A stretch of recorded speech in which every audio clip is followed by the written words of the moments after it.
Hello guys, welcome to my YouTube channel Sujeet Kumar Stambh classes गो। आज फिर से मैं 12th क्लास का भी ऑब्जेक्टिव बोर्ड मिशन लेकर के आ गया हूँ, जो आपके एग्जाम में बहुत अच्छे अंक प्राप्त करवाएंगे। तो आज मैं जो चैप्टर शुरू करने वाला हूँ उसका नाम है विद्युत धारा। ठीक है, और उन्हीं से क्वेश्चन अब आएंगे। जितना भी क्वेश्चन आएंगे सब उसी से आएगा। ठीक है, संधारित्र तक हमने बहुत सारे क्वेश्चन, सारा कॉन्सेप्ट हमने बता दिया है, शायद आपने सीख लिया होगा।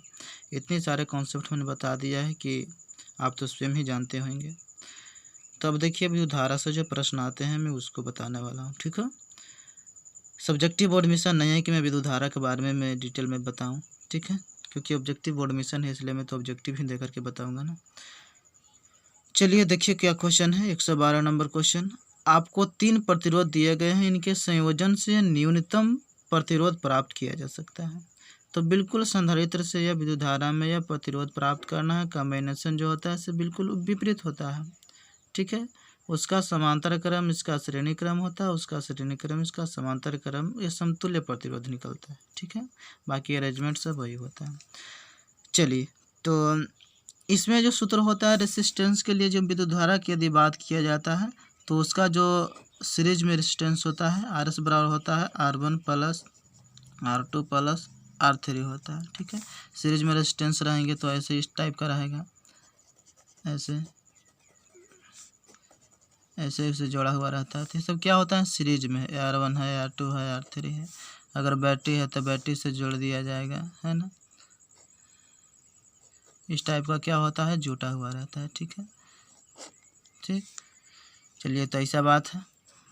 तो ये क्या होता है, सीरीज में होता है। अगर इसी को क्या करते हैं, ये जो है इतने दोनों जो दिया गया है वो क्या होना चाहिए, ऐसे यदि हो जाए तो क्या हो जाता है, यह पार्लर हो जाता है। ठीक है, अगर इस तरह से हो जाएगा तो ये क्या हो जाता है, पार्लर। तो पार्लर क्रम के लिए क्या होता है, समांतर क्रम संयोजन के लिए समतुल्य प्रतिरोध 1/RP बराबर 1/R1 plus 1/R2 plus 1/R3 होता है। ठीक है, तो इस बात को आप ध्यान में रखिएगा, आपका सारा क्वेश्चन बन जाएगा। ठीक है, हालांकि यह तो सब्जेक्टिव बोर्ड मिशन है, इसलिए मैं इसका डेरिवेशन तो नहीं बता सकता हूँ, लेकिन ठीक है, लैंग्वेज तो नहीं, लेकिन ऐसे मैं बता सकता हूँ। देखिए, अगर मान लिया जाए कि श्रेणी क्रम संयोजन हो, ठीक है, मान लिया जाए कि श्रेणी क्रम संयोजन हो, इस टाइप का दिया गया है। ठीक है, ठीक है, इस टाइप का ऐसे दिया हुआ रहता है। यहाँ मान लिया जाए कि एक आध से हमने जोड़ दिया। ठीक, ये प्लस बड़का वाला होता है, छोटा वाला माइनस होता है। तो ये R1 रेजिस्टेंस दिया गया है, या R2 दिया गया है, R3 दिया गया है। ठीक है, मान लिया जाए कि ABCD हमने लिख दिया। इसके अंदर विभवांतर V1, इसके अंदर V2, इसके अंदर V3 विभवांतर है। ठीक है, तो इसमें क्या होता है, श्रेणी क्रम में विभवांतर जो होता है से अलग अलग होता है। तो V1 V2 प्लस V3, और I जो जाता है धारा सभी में जाता है। ठीक है, इसमें I बढ़ता नहीं है। तो यहाँ क्या होता है, V बराबर समतुल्य अगर माना जाए तो IRS मान लेते हैं, क्योंकि श्रेणी क्रम संयोजन है। और इसमें क्या हो जाता है, I विभवांतर V1 के लिए R1 है तो R1 हो जाएगा, क्योंकि I तो सेम सब में जा रहा है तो I तो समान रहेगा।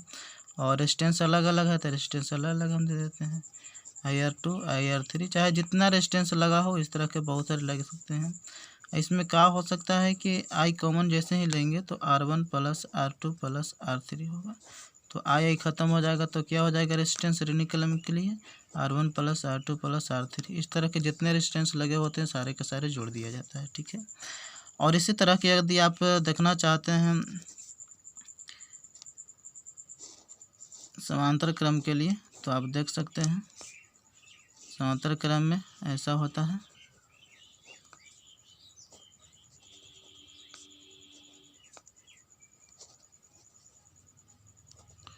ठीक है, तो इसमें क्या होता है कि I जैसे ही यहाँ से जाते हैं तो यहाँ पे I बढ़ जाता है, I1 I2 I3।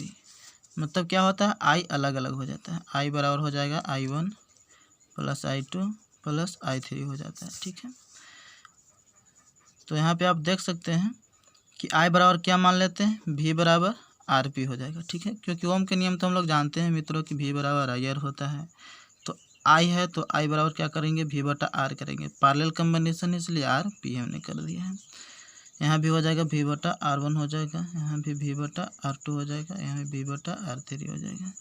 तो भी कॉमन लेंगे तो क्या हो जाएगा, भी तो कट जाएगा तो बचेगा क्या, 1/RP बचेगा बटा 1/R1 बचेगा प्लस 1/R2 बचेगा। उतना तो आप मैथ कैलकुलेशन जानते ही होंगे, है ना। भी कॉमन लिया सब में तो यहाँ भी आ जाएगा और यहाँ भी कट जाएगा तो ये आ जाएगा। तो ये सोचा समांतर क्रम श्रेणी के लिए। कहने का मतलब हुआ कि समांतर क्रम श्रेणी में अगर विद्युत धारा रहे तो इसमें क्या होता है, सबसे न्यूनतम प्रतिरोध उत्पन्न होगा और सबसे मैक्सिमम प्रतिरोध श्रेणी क्रम में उत्पन्न होगा। ठीक है, मैक्सिमम प्रतिरोध श्रेणी क्रम के लिए होता है क्योंकि ये तो डायरेक्टली ज्वाइंट हो जाता है, इसलिए मैक्सिमम होगा। ठीक है, और संधारित्र में इसका ठीक विपरीत होता था। तो आप संधारित्र वाले वीडियो देख लीजिएगा यदि आप नहीं देखें तो। वैसे देखिए क्वेश्चन आज का,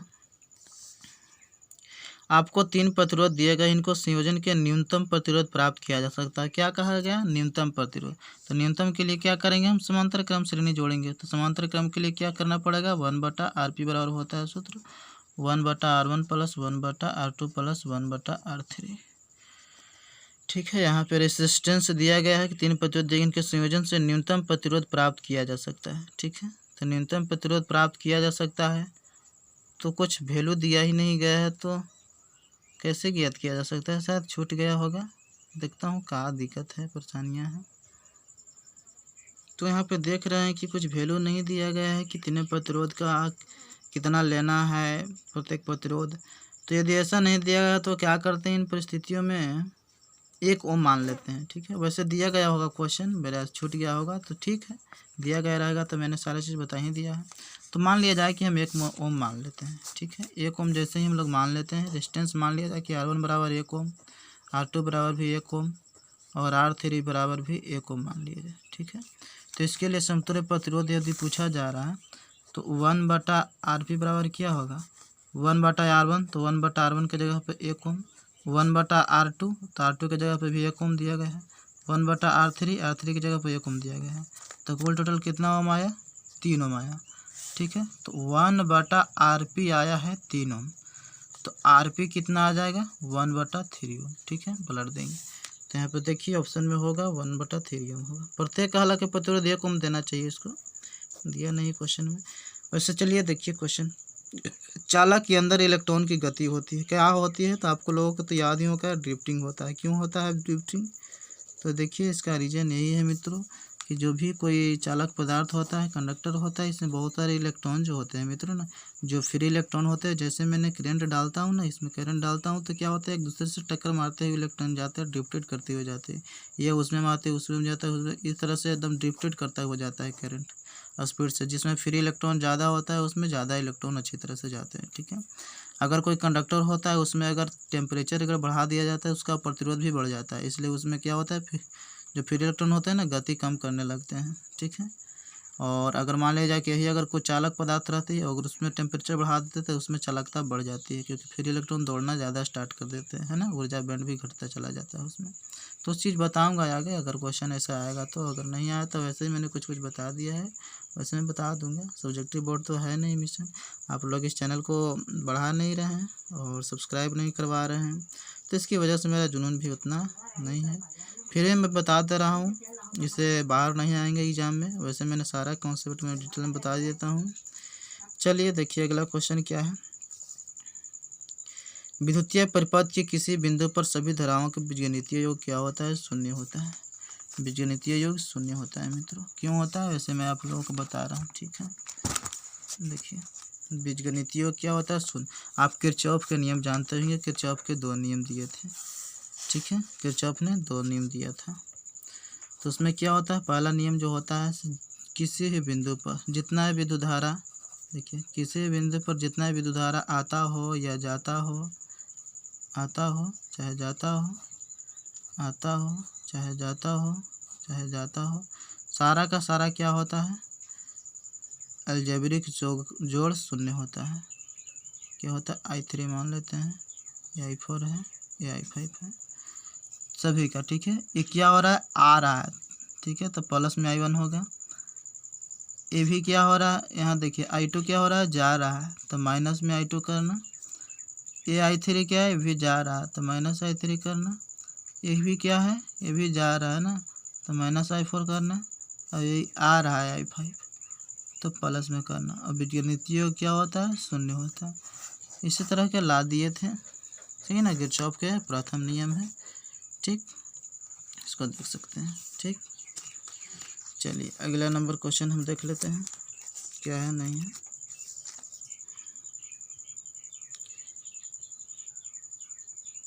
किसी बिंदु पर सभी तरह का बीजगणितीय योग शून्य होता है। देखिए शून्य इसको मारना है, ऑप्शन में क्या होता है, शून्य मारना है। अब थोड़ा आपको दिमाग में उत्पन्न होगा किरचॉफ के प्रथम नियम को क्या कहते हैं, किरचॉफ के द्वितीय नियम को क्या कहते हैं, और इसको कौन संरक्षण पर आधारित होता है प्रथम नियम, कौन संरक्षण पर आधारित नहीं होता है। तो इन सारा चीज़ मैं बताता, लेकिन आप लोग ना है इसको सब्सक्राइब ना करवा रहे हैं ना बढ़ा रहे हैं। तो क्या मैं अगर आप ऐसा करते बढ़ाते इस परिवार को, जो चैनल है मेरा, तो मैं पूरा ऑपरेशन कर देता है इसको, जैसे मैं पिछले वीडियो भी ऑपरेशन करके बताता। ठीक है, तो देख अगर सब्सक्राइबर अगर नहीं बढ़ी तो मैं ऑपरेशन नहीं करूँगा, बस जो आपको एग्ज़ाम में आएंगे उसको बताऊंगा और थोड़ा डिटेल में जाऊंगा। लेकिन अगर आप ऐसा कर देते तो मैं ऑब्जेक्टिव को लेकर हम सब्जेक्टिव बता देते, और सब्जेक्टिव का क्वेश्चन भी आपसे नहीं छूटता है मित्रों। मेरा तो पर्पस यही होता है कि ऑब्जेक्टिव मैं ज़रूर दूँ लेकिन सब्जेक्टिव भी आपसे नहीं छूटे। ठीक है, मैंने जो ये वीडियो बनाया है, जैसे मैंने 10th क्लास का मैंने वीडियो बनाया है सोशल साइंस का, तो उसमें हमने क्या किया है बिल्कुल डिटेल में हमने बताने का प्रयास किया है। कहीं कहीं क्लास तो मैं ऐसे एक बिंदु पर भी ले लेता हूँ, एक क्लास चल जाता है। ठीक है, वैसा भी मैंने किया है, क्लियर किया है।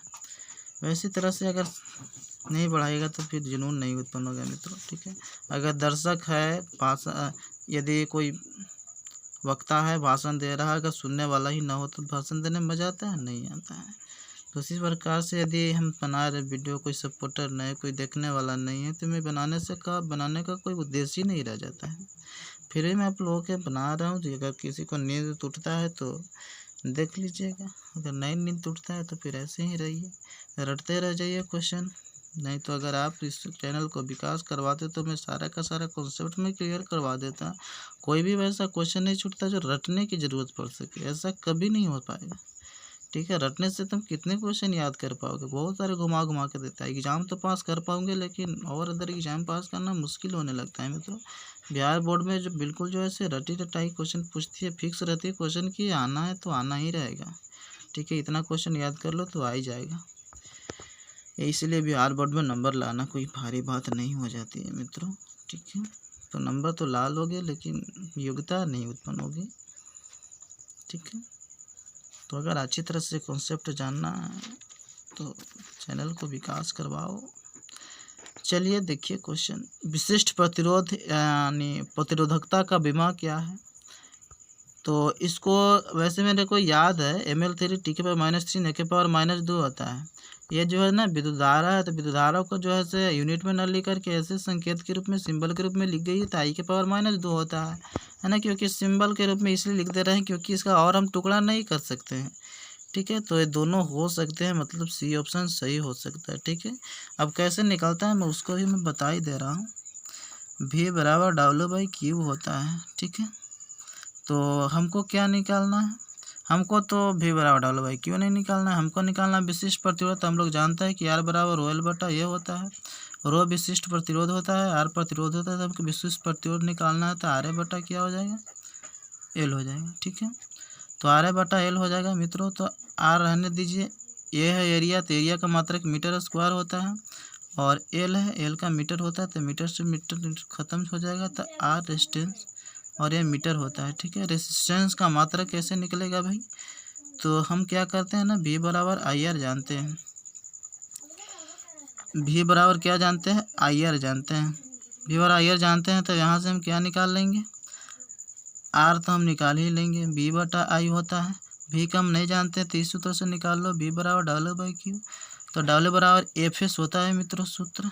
ठीक है, अब बटा नीचे तो Q है ही, तो F बराबर भी M में होता है। तो वैसे कितना ऑपरेशन मैं करूँ मित्र, F बराबर M में होता है इंटू S, तो मास का कितना हो जाएगा, M हो जाता है। बीमा एक्सेलरेशन क्या होता है, L/t-2 होता है, और इसका होता है L होता है, तो mL/t-2 हो जाएगा, mL/t-2 हो जाएगा बटा Q बराबर होता है कि IT होता है, तो इसका हो जाएगा A और T हो जाएगा। ठीक है, तो जैसे ही ऊपर जाएगा मित्रों तो mL/t-3 और A-1 हो जाएगा।